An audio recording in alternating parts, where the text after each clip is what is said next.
Well, you'll be, Okay. we're going to do videos, stills, and then journalists, okay? We'll line everyone up inside.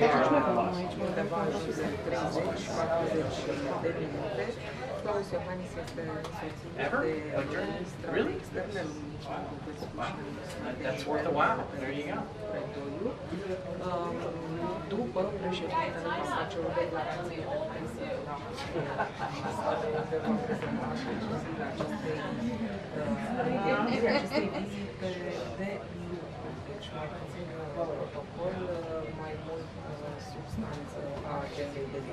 Just 1 second. I'm going to go Okay.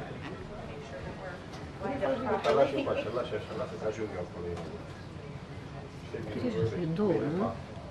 Да. Интервизиатор надо. Много там.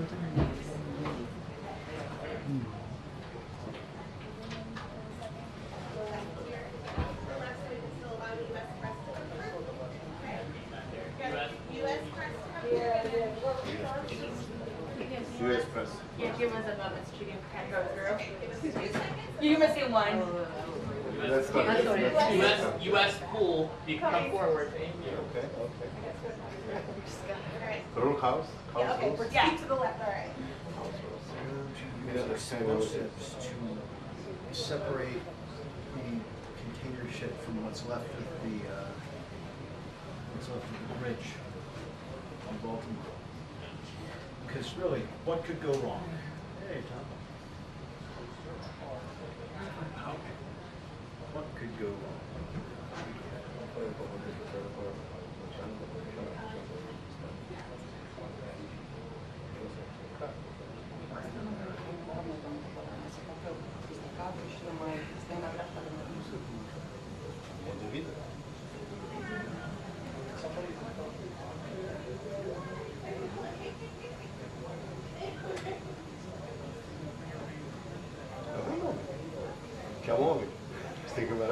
Chiamami. Chiamami.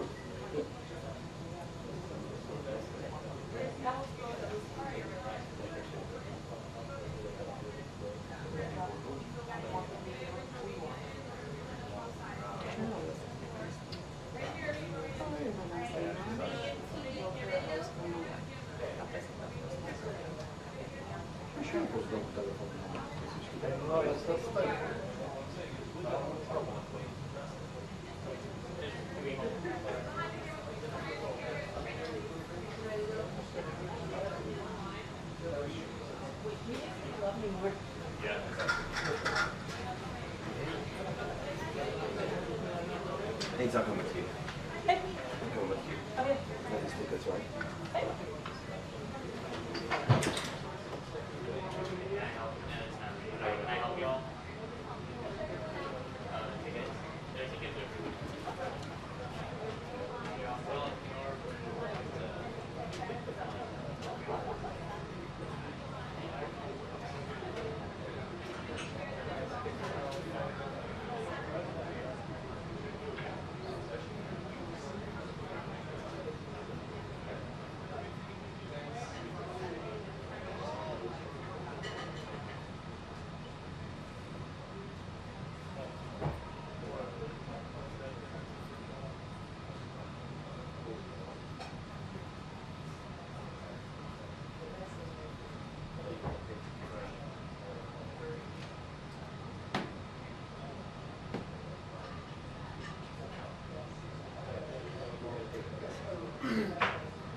got another number?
Good, thanks. How are you?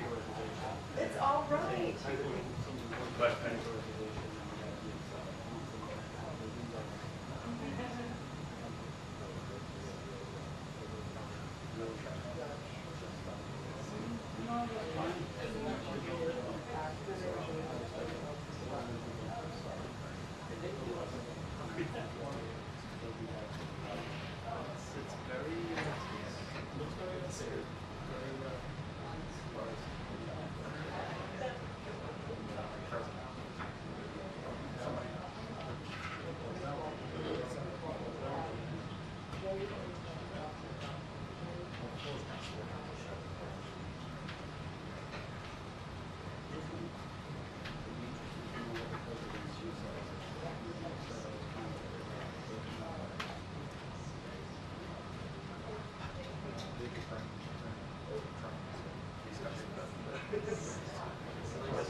Something else was let me tell you.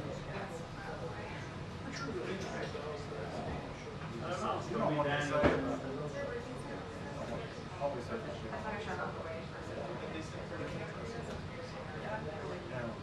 What does that even look like? It's just because we have more things. You have to go back to the point system.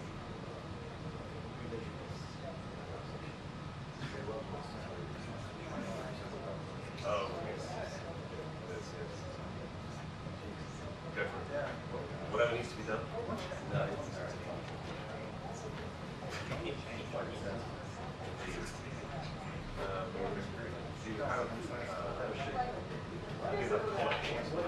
these are the luxuries of not being Catholic. Thank you. Exactly. Yeah.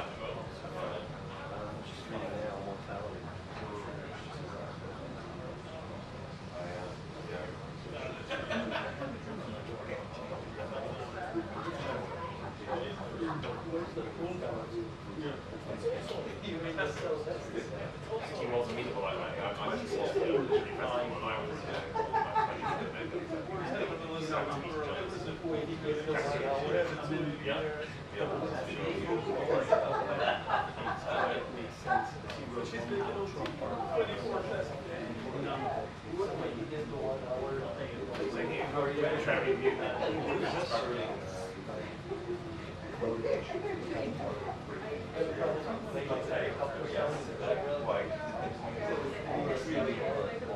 Oh, hold on.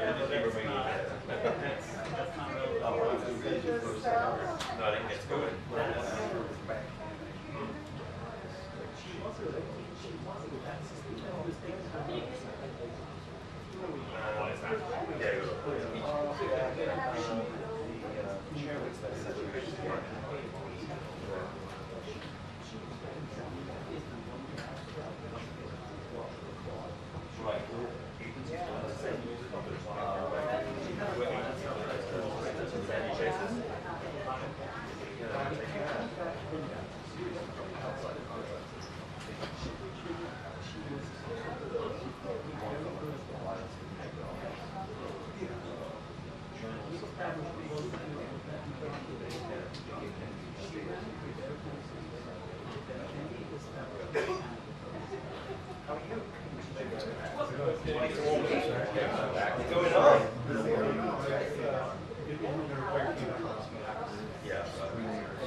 They actually won that wallet, but I was like, I'm here, I'm working, so I'm going to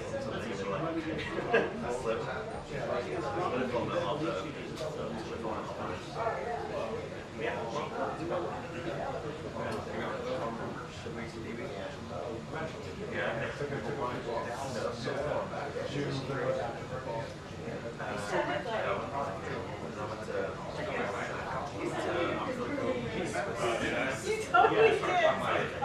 It's connected. Like I just logged on. But I never sound like it was like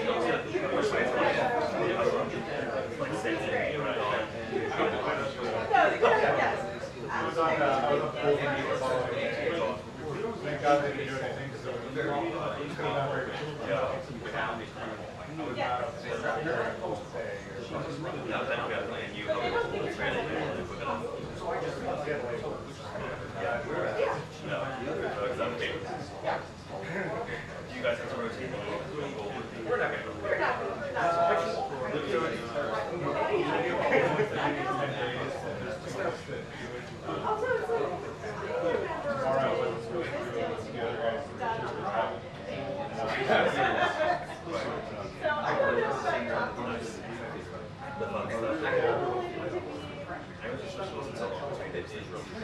Yeah, it's more of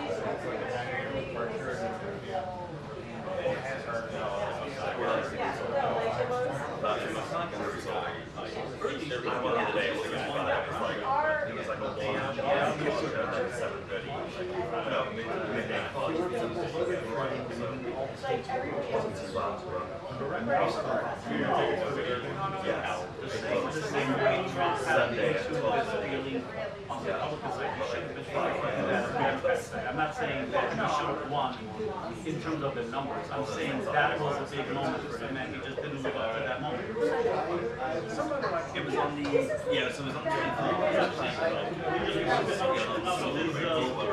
there were no supporters. So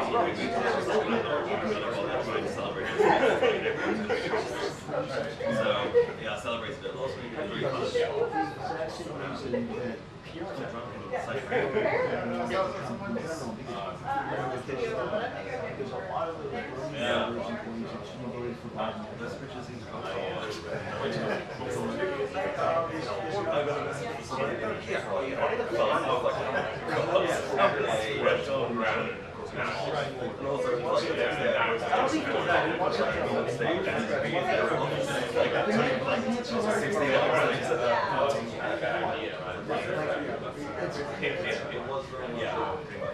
I don't know this, so I feel like treat this as like going to the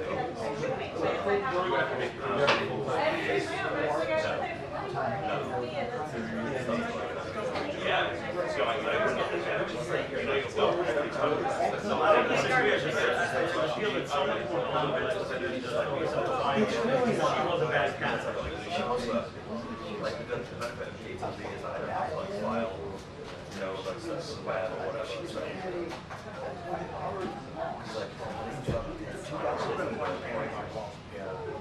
not just this one.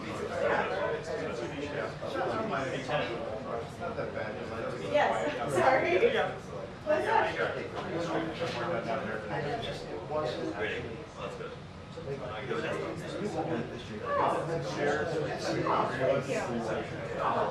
I'm Messianic, as you meant. I'm Messianic right now. I went back and listened because I was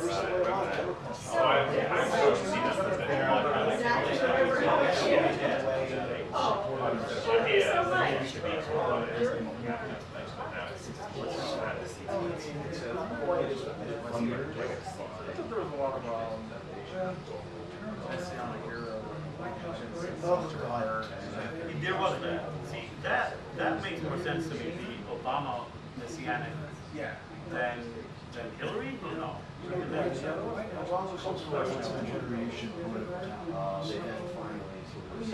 He still is. His both presidencies also been.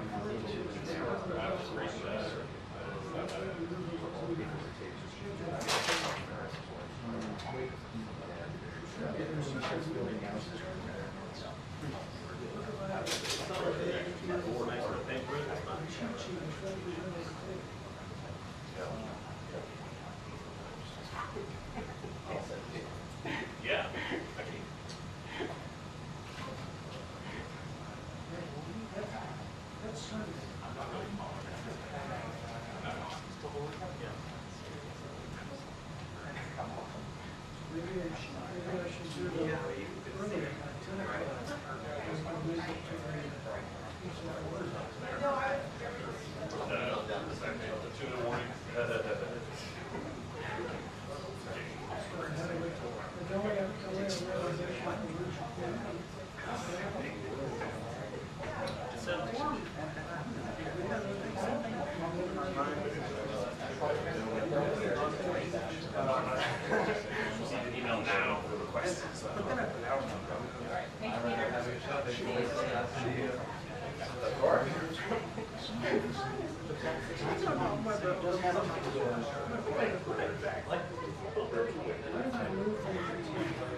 That's administrator.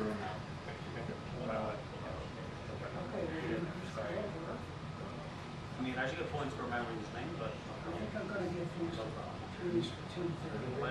He could have been ambassador to France. Just two. Sometimes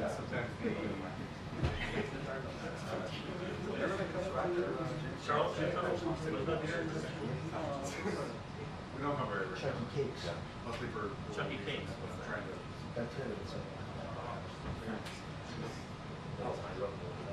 Yeah, we're quite few. So that's the history of the White House patient will not be much. This week they've just been kind of funky back. Then I think Italy was so during the Clinton presidency there were some countries that watched because outside the North Port, where was it?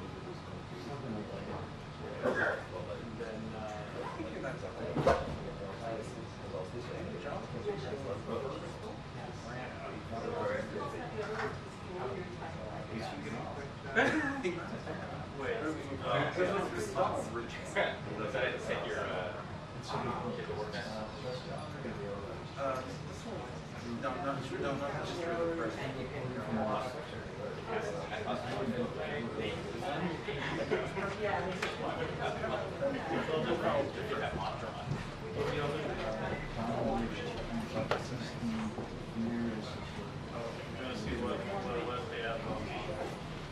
Richie, sir, what was the first name?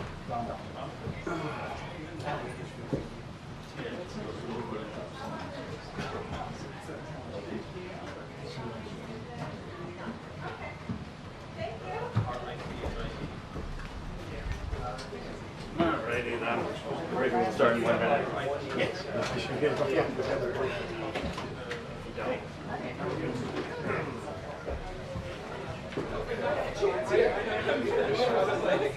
I didn't know exactly what you were saying. Here we go.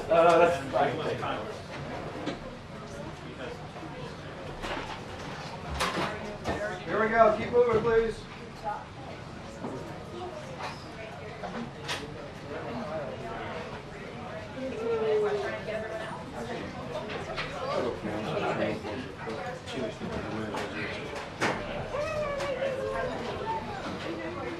Dați-o frumos și cu... Thank you. As soon as you're ready, we're going to go ahead and move everyone out. We've got a briefing that Mulțumesc. we're trying not to attend. So if we're all set, we'll go outside and we'll start taking over after the group.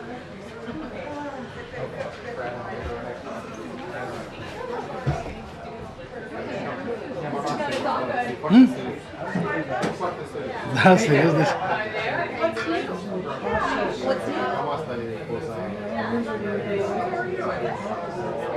Dobre. Thank you.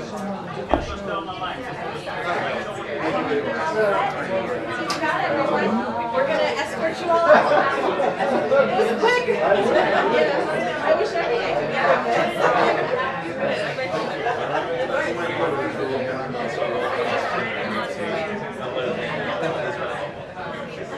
I know it's so complicated. Ridiculous. Yeah.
Let me know.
It's the one managing the president's message.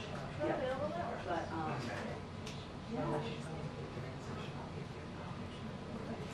Can you do it, one? Does that work?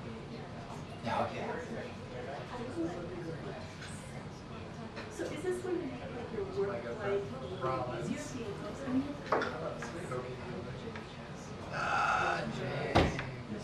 Hi. How are you? You gonna take pictures of the baby in front of the flowers? That was Think about that. I was gonna just give them to friends, but yeah. How are you?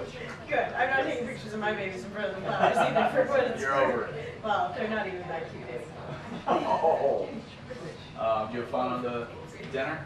You know what? I had a lot of fun. No responsibilities? Like, I had to walk across the stage, which felt like a large responsibility Yeah. for myself. Right. But I didn't fall. Did Steve send in the pictures? I took them. You took a No. couple pictures. No, I don't think so. What's your Black rifle. do you have the? Can you do this? I can turn it on. Or just text me? What is that called? AirDrop? Bringing devices together. Here we go.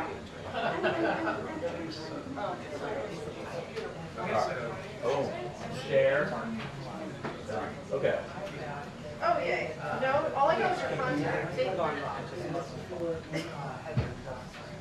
Oh, yes, I know. 977. Yes, 9974446. I think you already have my number. Yeah, I must have. Okay. Let me work on that. Okay. I'll send you them.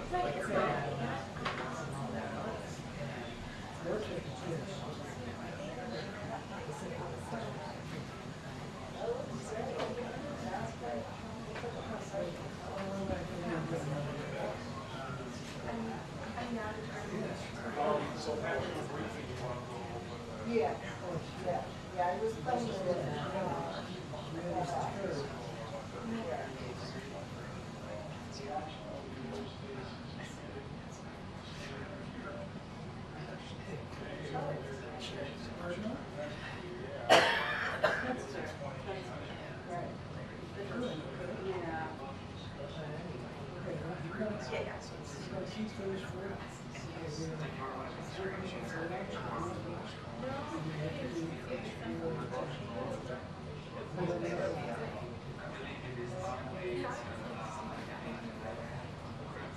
So when are we going to be settled in your new place? When is this going to be? June 1st. Okay, so you have a decent amount of time. I've had far less time to move, but I've also had far less stuff. Maybe not now, but now I feel like I have, God, the Lego in my house. I'm starting with Lego building a house.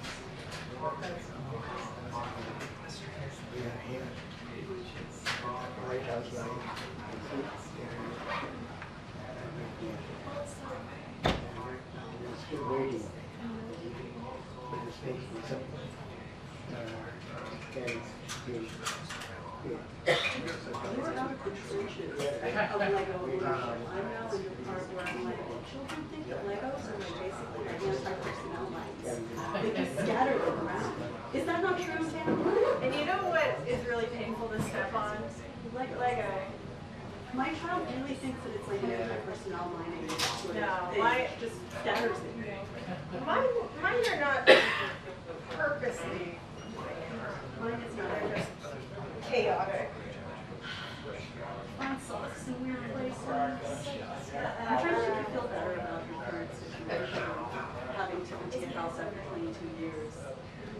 Whereas, like, I live in fear that I'm going to find like bananas when I clean her room. I'm in that place. Like, what food am I going to find in this room? So at least there's no nasty surprises like that. I'm pretty convinced by this point might be fossilized. Here we go on.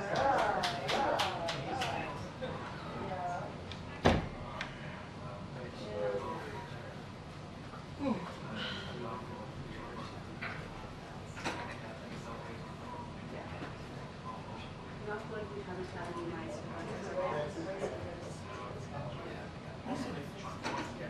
Yes, exactly.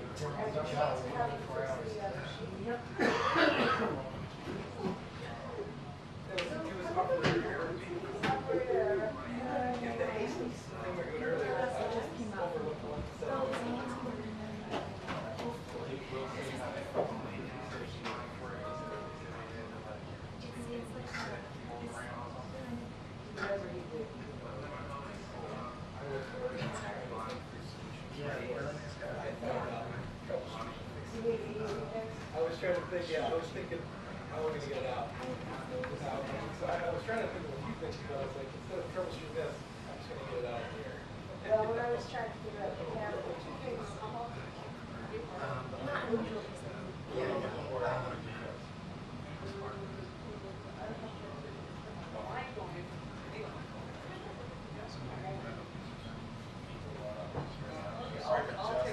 I'll fix him. He's back there, he just went in there. Yeah, I'll fix him. Okay. For the record, I had to put it back in front of the prison, on the laws, which I got that one, and then I'll shut it. Figure out what.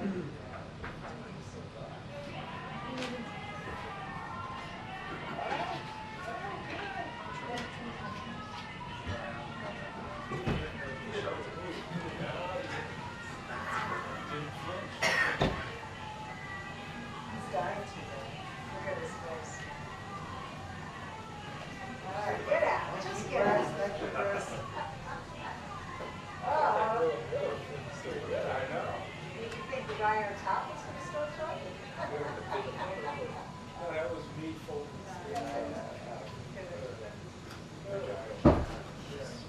Because I couldn't figure out, I finally figured out how to turn it on. And it's just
That's okay, right? Yeah. Reports are well. That's right, I had a call.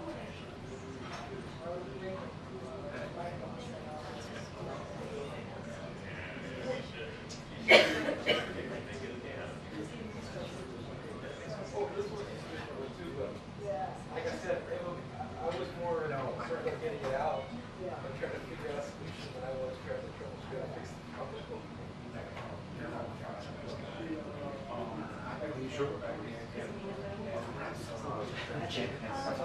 Thank you. I'm sure you'll have more fun now. So, don't blame me. See you later.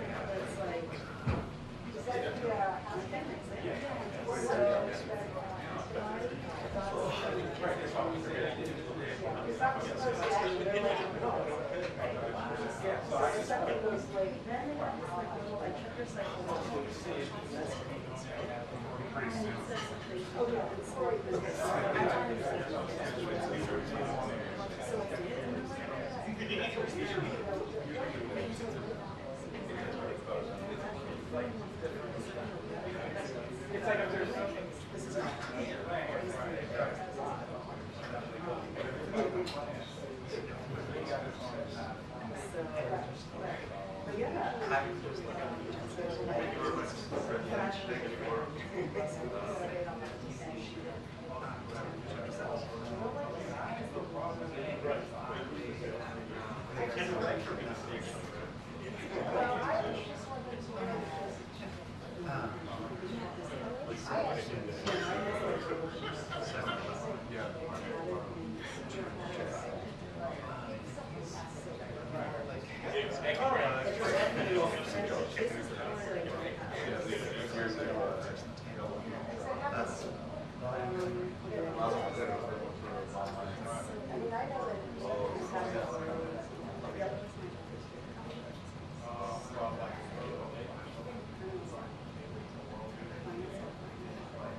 Yes.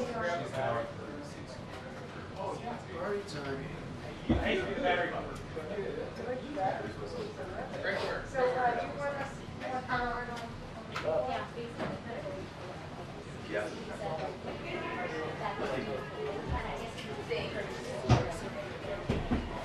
Hey, good sir.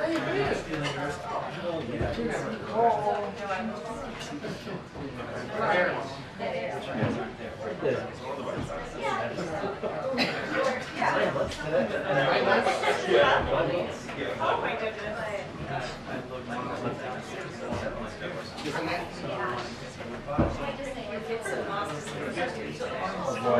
He woke us up at 6 a.m. I found sleep and I looked for it. Oh my God.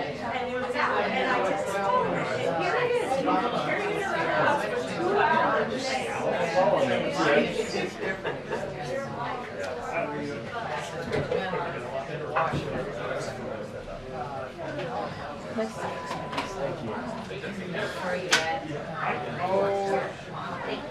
You know, here we are.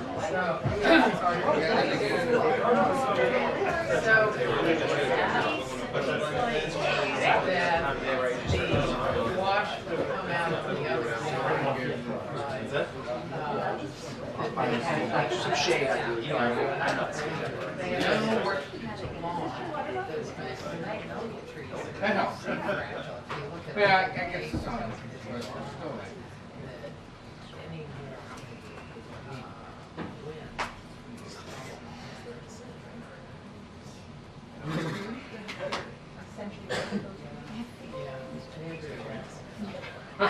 Make magic for all.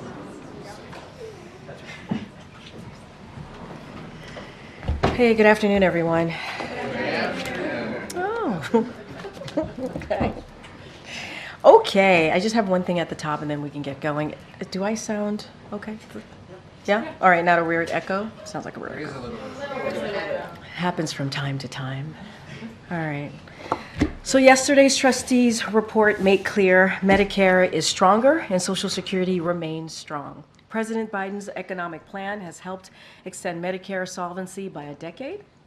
The president's budget lays out his plan to further protect and strengthen Social Security and Medicare by extending Medicare solvency permanently, by asking the wealthy to pay their fair share, and extending Social Security solvency by asking the highest income Americans to pay their fair share without cutting benefits or privatizing Social Security. House Republicans have a different agenda. Their recent budget could cut Social Security by $1.5 trillion, increase their retirement age to 69, convert Medicare to a system that would raise premiums for seniors, slash Medicare's authority to negotiate lower prescription drug costs, repeal the president's $35 cap on insulin, and get rid of the $2,000 out-of-pocket cap in the Inflation Reduction Act. Their plan would hurt our seniors, raise costs for families, and take us backward. President Biden will continue to fight for America's seniors and prevent Republican elected officials from cutting Social Security and Medicare. With that, Zeke? There have been multiple reports that the Biden administration has slowed arms transfers to Israel, including of direct attack munitions and potentially some other weaponry. Can you confirm that? And if not, why not? So we don't comment on specific cases. What I can say, and we have been saying, and we will reiterate from here, is that our commitment to Israel's security is ironclad. I know my colleague from NSC was asked the same question a couple times from your colleagues, and we just don't have anything to say beyond what I just laid out. So it's fair to say then you're trying to send a message to the Israelis in private, but you don't want to make that from here? What I will say is our commitment to Israel's security is ironclad. I'm not going to speak to every case. And then in terms of the operation that we saw in Rafah over the last 24 hours, does the president believe that that is within the bounds, that doesn't cross his red line that he set for an invasion of Rafah? So I'm going to be careful about red lines here. I know the National Security Advisor, Jake Sullivan, when he was here a couple weeks ago, had a back and forth with you all about red lines. So we're not going to get into that. What I will say is the Israeli government has spoken to this. So obviously they can speak to their operations. They said it was limited. This was about making sure that designated cut of Hamas of their ability to smuggle weapons, smuggle funds, and it was a limited operation. Again, I would let them speak for themselves. And what I will say is we have been very clear from here about our concerns about a major operations. We have been very clear from here about protecting civilians. There are more than 1 million civilians that is in Rafah, a dense populated area in Rafah, more than 1 million, and we want to make sure that there are no civilian casualties here. And so we've been clear about that. We are going to continue to monitor the situation closely to see how it unfolds, and certainly we will continue to speak out. On a different topic, briefly, TikTok has filed a lawsuit challenging the effort to force it to divest ownership, or fight against from divesting ownership of TikTok in the U.S. Does the White House have any response to that? So I've seen the reports, going to be mindful here. This is obviously a litigation process here, so we're going to refer to Department of Justice on this one. Okay. On your concerns, obviously, about the risk to civilians and escalating the humanitarian crisis in Gaza, I want to follow up on something that Kirby said earlier. He said that the U.S. doesn't support an Israeli operation in Rafah that results in a higher risk to civilians and civilian casualties. But the IDF has now closed the border crossing in Rafah, cutting off aid. How does that not impact civilians? So one of the things that we've been very clear about, that the crossings that have been closed need to reopen. It is unacceptable for them to be closed. You have heard us say over and over again, we need to upsurge the humanitarian aid. This is why the hostage deal is so important. It would lead to a ceasefire, would lead to making sure hostages, including American hostages, come home and get that humanitarian, more humanitarian aid into Gaza. So Israel has committed to reopening the Kerem Shalom. That's a conversation, as you all know, from the readout that the president had with the Prime Minister of Israel, and we want to make sure that we get that done. We've been told that that's going to happen tomorrow. We are working to move that up. Fuel deliveries through Rafah should also commence tomorrow. That's what we've been told. And we believe Rafah border crossing should also be quickly reopened for the movement of humanitarian assistance. We are insisting that there should be no disruptions of humanitarian assistance flows. It is important. We know you all obviously have been reporting on this, how dire the situation is currently in Gaza, and we want to see these two crossings open. And is it still your expectation that Israel will, alert the U.S. when it does plan, if it does plan to go ahead with a full-scale operation? So look, obviously Israel is going to speak to their own operations. We have had continuous conversations. You are all aware of the two virtual calls, virtual meetings that the National Security Advisor led. And so we're continuing to have those conversations, obviously, with our counterparts in Israel. The president had a conversation with the Prime Minister yesterday about the Rafah operations. Again, very, very clear here. We do not want to see a major operation happening in Rafah. We want to see a plan, a comprehensive plan on how Israel plans to protect the 1.5, more than 1 million civilians that are currently seeking refuge in Rafah. And just one more follow-up on TikTok. They're obviously suing the federal government over this potential ban, but in their suit, there's a line in their suit where they say the continued use of TikTok by President Biden and members of Congress undermines the claim that the platform poses an actual threat to Americans. So as it relates to the campaign and obviously other congressional members, they have to speak to themselves. The campaign has to speak to it. We've been very clear, what this law is not a ban, it is a divestment.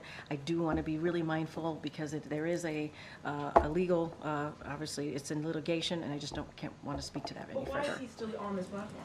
I would have to refer you to the campaign. As president, will he commit to not using it again? It is banned. We can't use it here in government, in federal government. Okay. The president gave a speech on anti-Semitism today to mark Jewish Holocaust Remembrance Day. Are there any plans for him to give similar remarks either about the plight of Palestinian civilians or about Islamophobia and anti-Arab statements and violence? So just want to, obviously today was a very important day, and many presidents have spoken on the Hill on this day and delivered remarks about remembering the millions lost in the Holocaust and reaffirming our commitment as a nation, never again. This is not the first president to have done so, and the president wanted to meet that moment. And what we have seen as well in the past several months, as you all know, is the rise of anti-Semitism here. And we have been very clear to call that out. That is hate speech. We're going to continue to do so. And, you've heard the president address the war and address the suffering that we're seeing in Gaza. You've heard him address that many times. And this also speaks to how important the hostage deal is.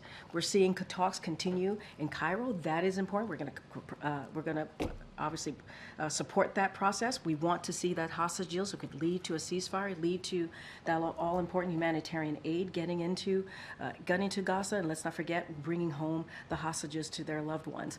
So the president has spoken about what's happening in Gaza, has spoken about what we're seeing there, the dire humanitarian situation, and calling for Israel to reduce. Obviously, what we see, the civilians' lives the loss of civilians' lives is unacceptable. But no plans for anything more formal.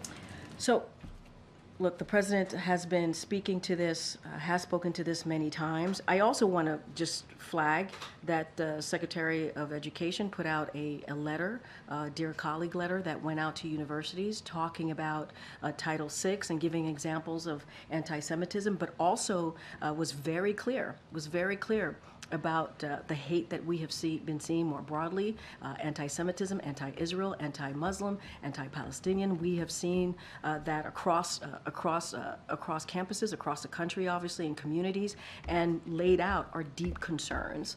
And so that Dear Colleague letter went out today on the same day that the president delivered this really impactful speech on a dark moment in time. And so the president has spoken about the war in Gaza and the casualties that we have seen, and we'll continue to do so. Question on the case of the Army Staff Sergeant Gordon Black, who was arrested on May 2nd in Russia.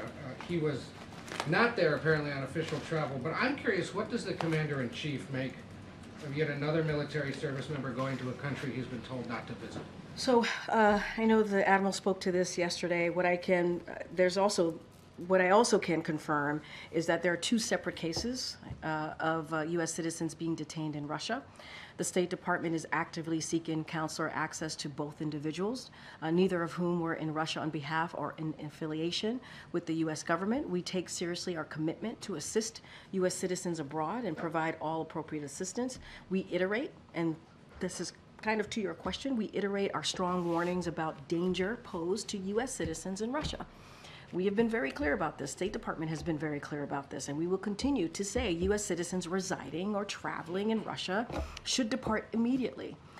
As stated in our travel advisory for Russia, and U.S. citizens should not travel to Russia at this time, period. And we're going to continue to be very, very clear about that.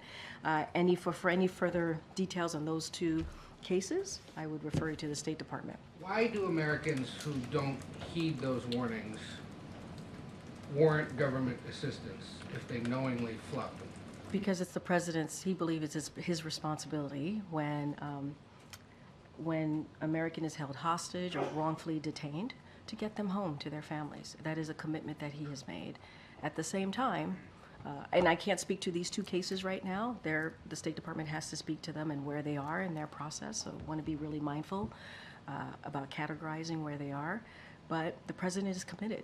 It's committed to getting Americans home if they are being held hostage or if they are wrongfully detained. He believes that is his duty as Commander-in-Chief, as President, to do so. Has he conveyed any concern to the Pentagon that this isn't a case of yet another service member walking into another country that has hostile relations with the United States?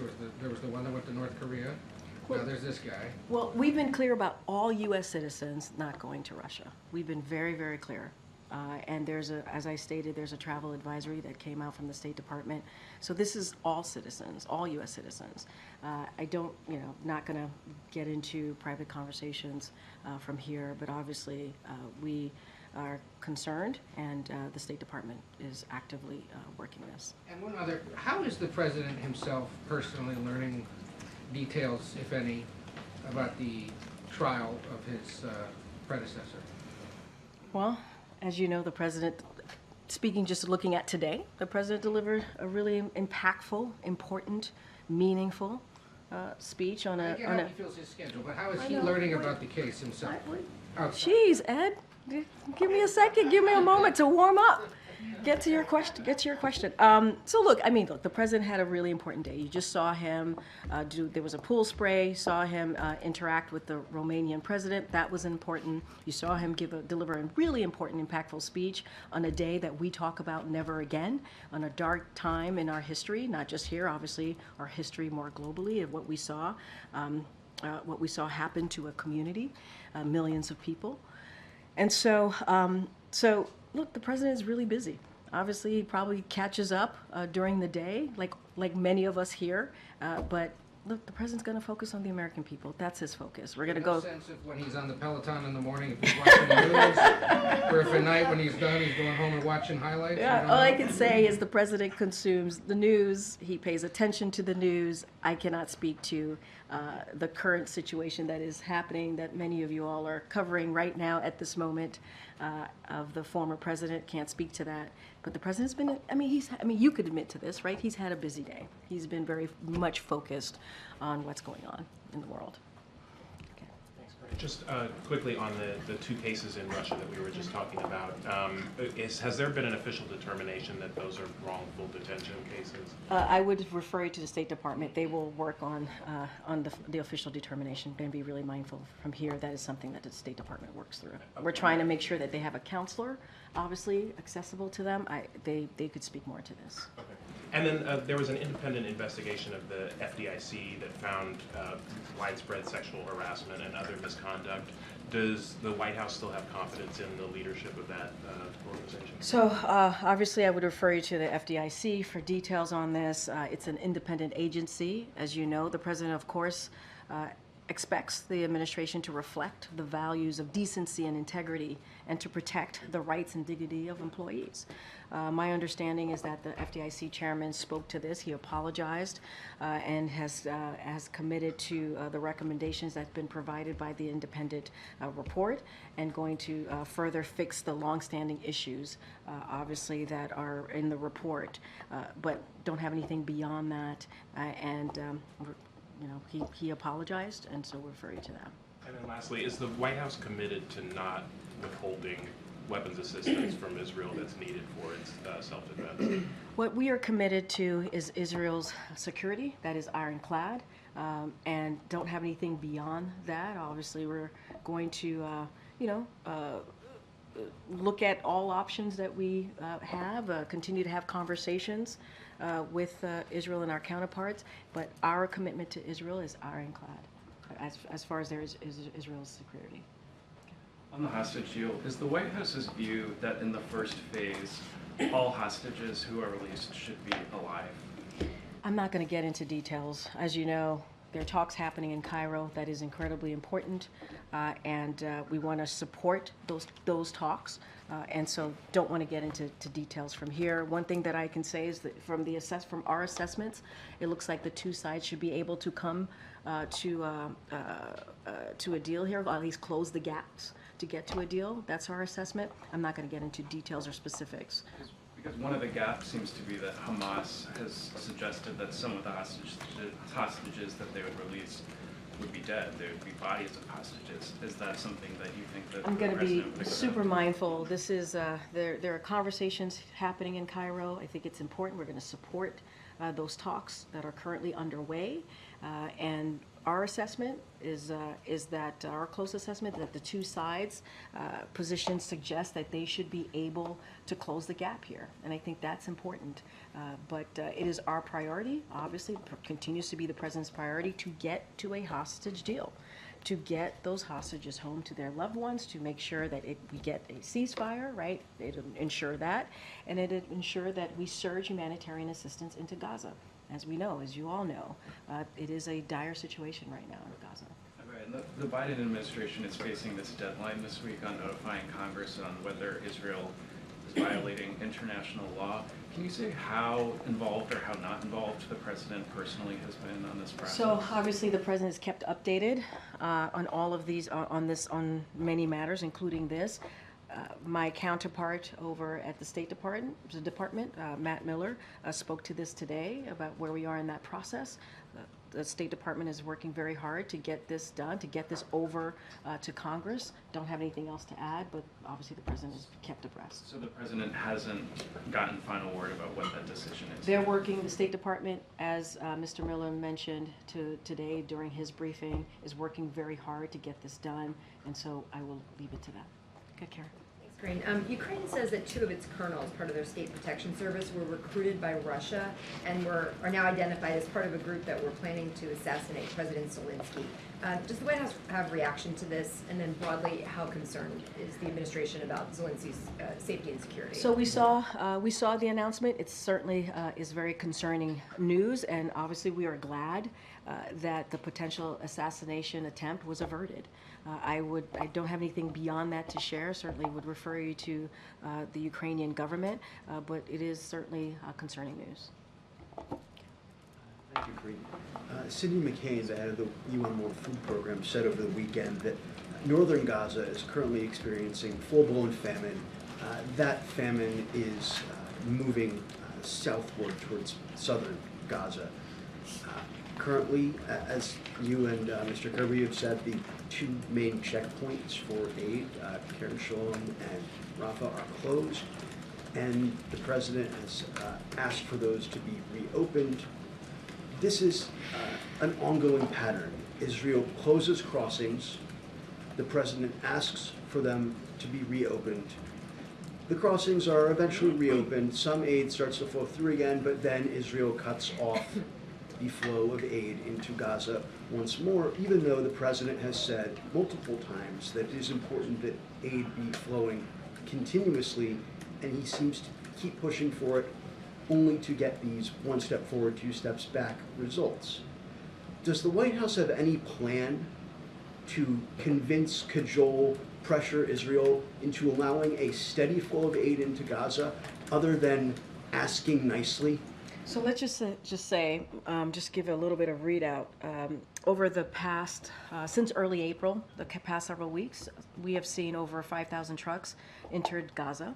That includes almost 200 humanitarian and commercial trucks a day, on average entering Gaza in the last 3 weeks, some days 400 plus truckloads of enter. Israel closes the checkpoints. It is important to let the American people know that we have seen an uptick here, and it is important. There are other crossings. These are not the only 2. But to your point, it is unacceptable that these 2 crossings are closed, which is why the President called the Prime Minister directly yesterday to ask and to say that the Shalom crossing should be open. I have said at the top, to answering one of your colleagues' questions, that we expect the crossing, the Kerem Shalom crossing, to be open tomorrow, including Rafah. It is important. We agree. It is important to get that humanitarian aid in, and we will continue to do so, continue to make sure that we get as much humanitarian aid as possible. That's why we've been upticking our efforts. And it is also why the hostage deal is so important. This is why the Cairo talks are critical and important, which is why we've been supporting those conversations. Obviously, we need to get to a hostage deal so we can see a ceasefire, get that humanitarian aid in, a surge, obviously, in that aid, and get hostages home. So that is going to be our focus. That's going to be our focus. Does the President consider other uses of American leverage to improve the humanitarian situation in Gaza? We have seen, I just laid out what we have seen. Wait, you gotta let me finish here. You just have to, so we can have a back and forth, but you gotta let me finish my answer. That's why we've seen an uptick in humanitarian aid. That's why we have seen an increase in humanitarian aid since early April. That is because of the President's leadership. We need to get more in. We know and we see and we understand the dire situation in Gaza right now. We got to get that in. The hostage deal is important, and we're going to continue to work on that. We're talking about these upticks, but there is a famine right now. And I'm acknowledging that there is a dire situation in Gaza. I am acknowledging that. We understand that, which is why the President has worked so hard in the last several months to get more humanitarian aid in. That is why we're working around the clock to get the hostage deal done. So I think we're kind of talking in circles here, but the President is committed. He is committed to getting this done. Okay, Peter. Can you, Karine, say declaratively that no one in the Biden administration knew about the latest hostage and ceasefire deal proposal that Egypt and Qatar negotiated with Hamas before Hamas said that it had accepted it yesterday? Here's what I can say. Look, these are extremely difficult. This is an extremely difficult process. It just is. And you have negotiations being conducted through intermediaries, right, in Doha and also in Cairo.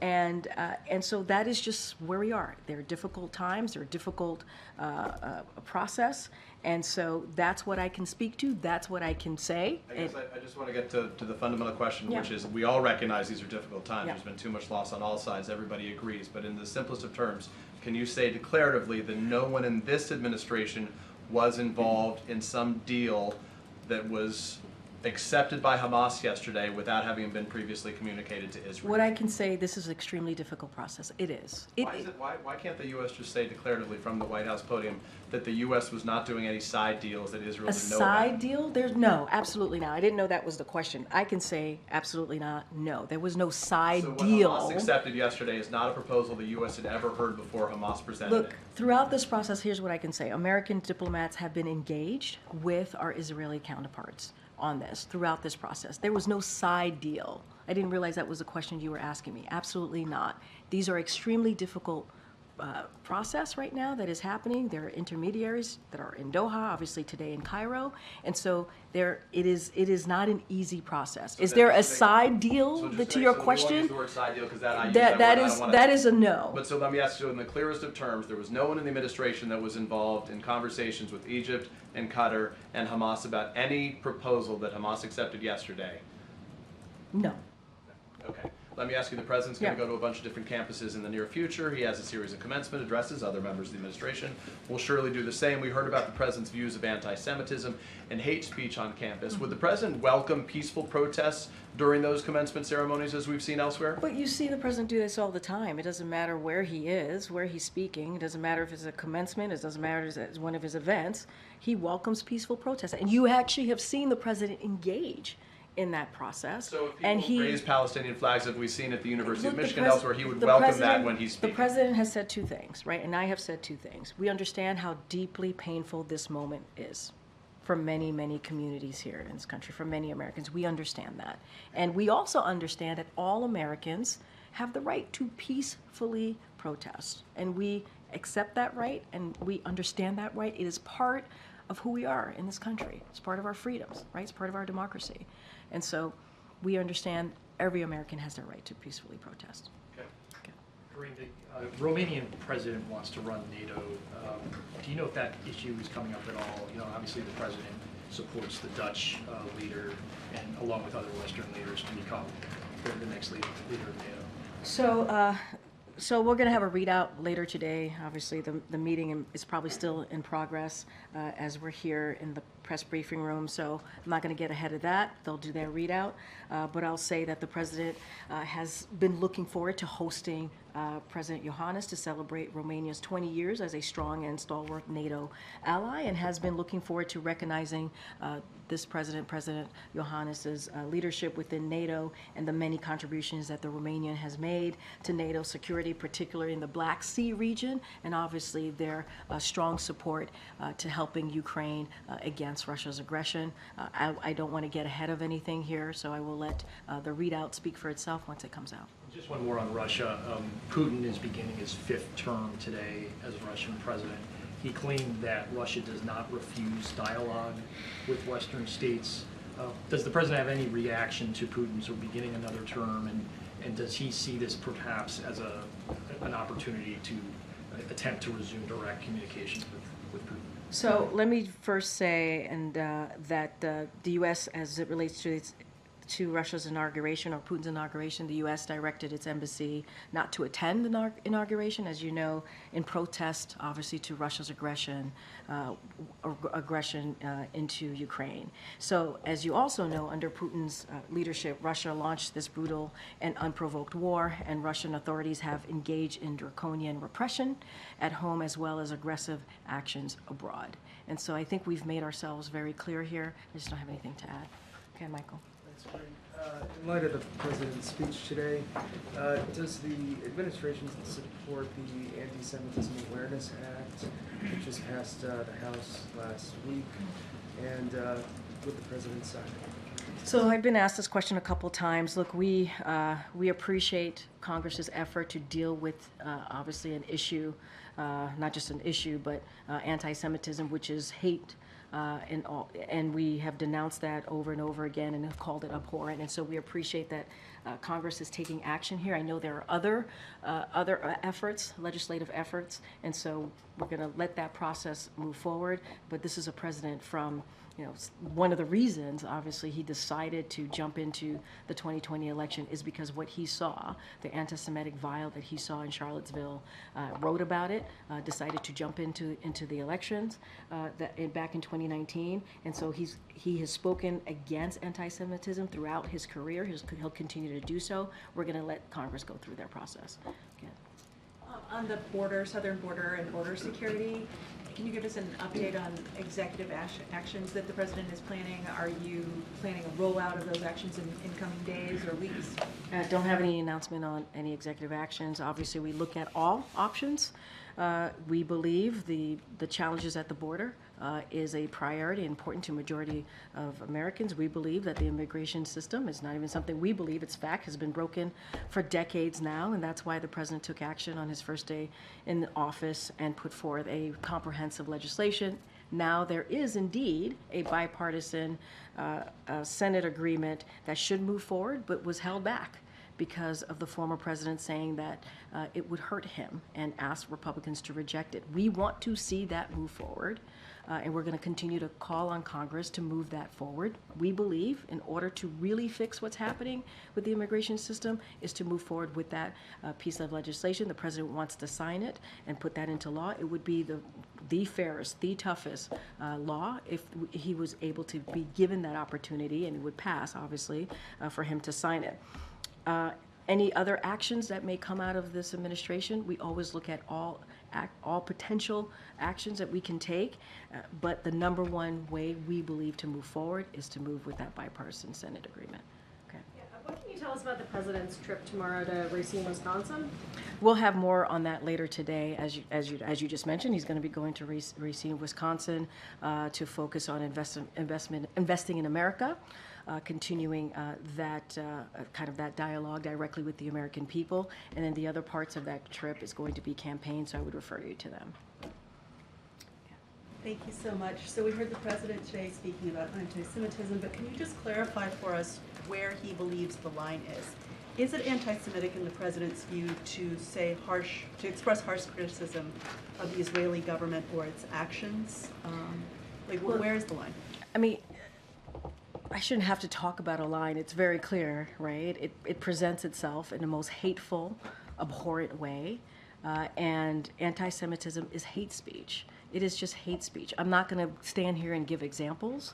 That's not something I'm going to do. But it is obvious when you have hateful rhetoric, when you have the type of speech where you're attacking a community, we should call that out. Or violent speech. Violent type of rhetoric, we should call that out. I'm not going to stand here and lay out a line here. That's not what we're going to do. But it is very clear when we hear anti-Semitism. It is very clear when we hear language that is anti-Israel. It is very clear when we hear language that is anti-Muslim, anti-Palestinian. It is hate. And the president believes, as president of the United States, that he should call that out. And that's what you saw him do today. And we also announced some additional actions as it relates to the national strategy to counter anti-Semitism, because the president's going to continue to take action, not just speak to it. So it speaks to the intention. Let me ask you also about the president's call last week for order on college campuses. This moment is being compared to what happened in 1968, but in the intervening years, American police forces have become significantly more militarized. Did the White House provide any guidance for police departments around the country as to what order means and what actions they should and should not take? Or are you leaving them to interpret that? What we have done and been very clear here, it is up to the university and local law enforcement on how they decide to deal with what's been happening on the ground. They know better than we do on what's happening on the ground. We have been very clear. We believe all Americans should have the right to peacefully protest within the law. You heard that from the president last week. You've heard that from me. You've heard that from others here in this administration. What we don't want to see is hate speech, violence. That's not what we don't believe that is part of peacefully protesting. And so we're going to continue to be clear about that, but we leave the actions and how universities decide how to move forward to them. They know what's going on the ground, and they know how to move forward. Okay, Garen. Thanks, Karine. New York Governor Kathy Hochul made a controversial comment yesterday at the Milken Institute Global Conference while discussing the need to bring AI jobs to Black and brown communities. She said, right now we have young Black kids growing up in the Bronx who don't even know what the word computer is. What is the White House response to that? I'm going to be super mindful. I have not heard these comments, so I want to make sure I go back, read the comments, and get a sense of what was happening here. So I don't want to comment and be really mindful speaking at this podium on behalf of this president. So I just want to go back and see exactly. I know you're reading an excerpt or a line from what she said, but I just want to be super, super mindful here. Does the White House believe it is right to insinuate that Black kids don't know what the word computer means? I mean, look, obviously, we don't think that is the right way to speak about young people in any way, in any form, but I do want to be mindful and to be fair here and go back and hear exactly what she said. Just want to be mindful of speaking from here at the podium. There was a viral video on the campus of the University of Mississippi last week. A Black female Gaza protester. She was protesting. There was counter protesters who were primarily Black white male students. One of which imitated a monkey. Another called her Lizzo, addressing her size. The NAACP is calling for those students to be expelled for this video. Has the president seen this video, and what is the White House's reaction? What I can say is, and I know the video that you're speaking to, and this is something that I can speak on, which is that the behavior captured in that video is undignified and it's just racist, period. And it is beneath anyone to be sharing that kind of material, and the actions in the video are beneath any American. And so it is insulting to everyone who has to view it, and whoever they are, and it is saddening. It is incredibly saddening. So we are so much better than that. We are. And we owe it to one another and ourselves to act like it. And just one follow-up, Congressman Mike Collins of Georgia reposted that video and wrote, "Ole Miss taking care of business." Any reaction to him and that comment? And I think I just said it's beneath any person to be sharing that video. It's beneath any elected official or a leader to be sharing that kind of material, and the actions in that video is beneath of who we are supposed to be. You know, it is what we saw in that video is certainly it's sickening. It is sickening. Follow up on the police response. President Biden has condemned violent protests on campus. He didn't address the police response. What do you think about the arrests of hundreds of students? Is that the response the White House likes to see? I'm sorry. Can you start that question again? What do you think about the arrests of hundreds of students on campus? Is that the police response the White House likes to see? You know, I've spoken about this last week, and I have said that, you know, these are incredibly difficult times, and we understand what people are feeling and the pain that they're feeling, and in these times, it could be, you know, it could be incredibly difficult, even for law enforcement. And I said this last week, and I'll continue to say that. And what I will add is, it is important that all Americans, and I've said this before, have the right to peacefully protest within the law, and it should be their right to peacefully protest. But when someone is unlawfully taking over a building or vandalizing, that is not peacefully protesting. That is just not what peacefully protesting looks like. And so we will call that out. I'm not going to speak to arrest. That is something that local authorities can speak to directly. Can't speak to that. but we will continue to reiterate the fact that all Americans have the right to peacefully protest within the law. Go ahead, Aria. Thank you so much. In his remarks this morning, the president mentioned Jewish students having been attacked, harassed, and blocked. Does the White House have an estimate of how many anti-Semitic incidents actually took place or were reported during the protest, either like physical abuse or verbal attacks? I would refer you to Department of Justice or local law enforcement. I don't have a number for you to share with you at this time, but look, we've seen an uptick in anti-Semitism. That's what we have seen in the last couple of months. It is abhorrent. We have to call that out. And that was part of the president's speech as well. We got to take action to call out hate. And so we're going to continue to do that. As far as any numbers, we'd certainly refer you to local government or the Department of Justice. Okay, Jackie. Thank you, Karine. Hearing all of your answers on the responsibility to call out anti-Semitism, when does it become the president's responsibility or the administration's responsibility to call on some of these local governments? Because this DC situation at GW, obviously we talked yesterday about how GW asked for police to intervene, they ignored it, that call's been escalated up to the mayor, it's still been unanswered. The president said today that, hate speech, acts of violence, vandalism against the law. Yeah. And you have an encampment that we could literally walk to from here where you had protesters who the university has said may not even be affiliated with the school, carrying out a mock trial, calling for beheadings of school leadership. So at what point is it the responsibility of the federal government to call on some of these local entities to take action? So when it comes to local entities, it is up to them to take whatever action that they deem is necessary. We're talking about colleges, we're talking about universities. It is up to them to decide on. We've been very clear. Wait, that's where we are. We've been very clear on that. When it comes to taking action, you're talking about a president who moved forward with the first ever U.S. national strategy to counter anti-Semitism. He has taken action. We're talking about more than 100 new actions, and then on top of that, when he first announced it back in May of 2023, we took some actions today.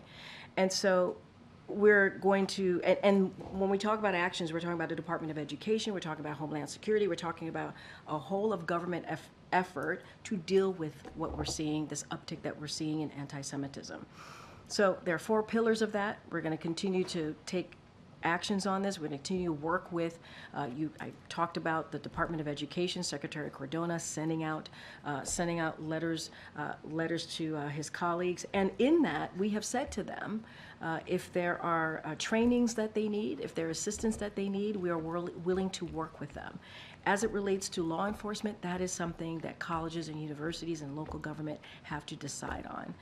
But we've put forward something that no other president has ever done, because we see what is happening with anti-Semitism. We see that it is something that this president needs to speak to and act on, and we've done just that. Just on the messaging around the administration's ironclad commitment to Israel, how can the U.S. have ironclad commitment on one hand and then on another hand slow walk arms sales?